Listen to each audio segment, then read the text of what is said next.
টাঙ্গাইলের বাসাইলে জলাবদ্ধতার কারণে সরিষার আবাদ মারাত্মক ব্যাহত হচ্ছে। অপরিকল্পিতভাবে রাস্তাঘাট, ব্রিজ, কালভার্ট ও বাড়িঘর নির্মাণ করার কারণে বিস্তীর্ণ ফসলি জমি থেকে পানি বের হতে পারছে না। এতে করে শুধু সরিষাই নয়, বড় আবাদেও বিপর্যয় দেখা দিয়েছে। টাঙ্গাইল থেকে বিস্তারিত জানাচ্ছেন মুসলিম উদ্দিন আহমেদ। টাঙ্গাইলের বাসাইলে মোট আবাদি জমির পরিমাণ 26,381 হেক্টর। তার মধ্যে বোরোর আবাদ হয় 11,430 হেক্টর জমিতে এবং সরিষার আবাদ হয় 9,400 হেক্টর জমিতে।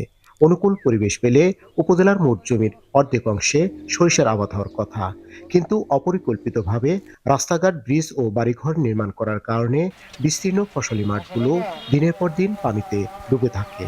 এক বছর করতে পারি, আরেক বছর করতে পারি না।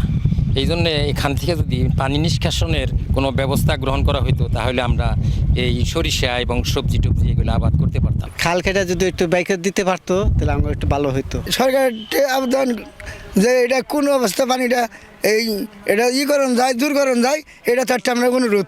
প্রতি বছর বিদেশ থেকে প্রচুর পরিমাণ ভোজ্য তেল আমদানি করতে হয়। পানি নিষ্কাশনের ব্যবস্থা করা হলে আমদানি নির্ভরতাও কমে আসবে, সেই সাথে বাড়বে বোরোর আবাদ।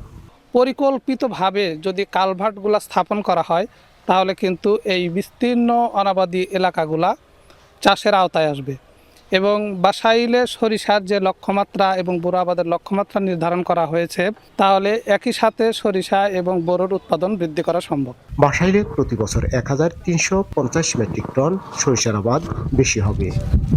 টাঙ্গাইলের বাসাইল থেকে মুসলিম উদ্দিন আহমেদ, চ্যানেল আই।